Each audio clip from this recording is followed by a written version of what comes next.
Nahulog ko talaga ang mga earbuds kaya naglakad ako at nahulog ang mga ito sa buhangin at nahuhugasan ang tubig mula sa kanila. Kaya narito, ginagamit ko ang JBL Live Flex 3 sa beach at tulad ng nakikita mo, tingnan ang earbud na nakaupo doon.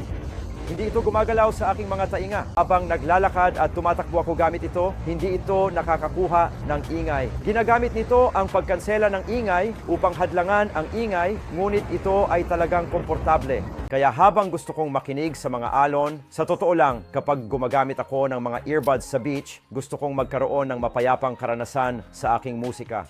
Kaya, because the fit was so comfortable, I could sit there walking along the beach and it was great and they didn't move at all.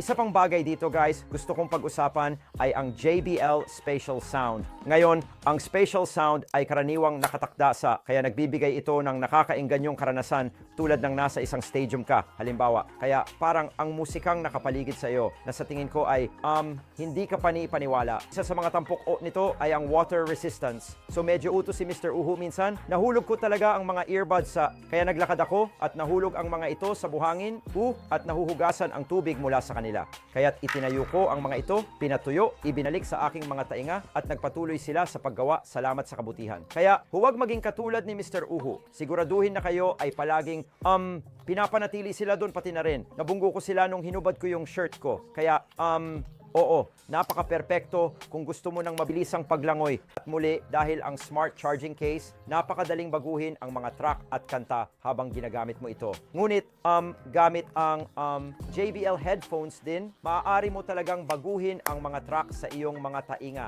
Kaya, ilagay mo ang mga ito doon kasama ang parehong mga earbud na ito. Maaari mong baguhin ang mga track, baguhin ang mga tunog sa pamamagitan lamang ng pagpindot sa mga earbud. At maaari mo ring i-customize ito sa pamamagitan ng JBL headphone app na napakadaling gamitin.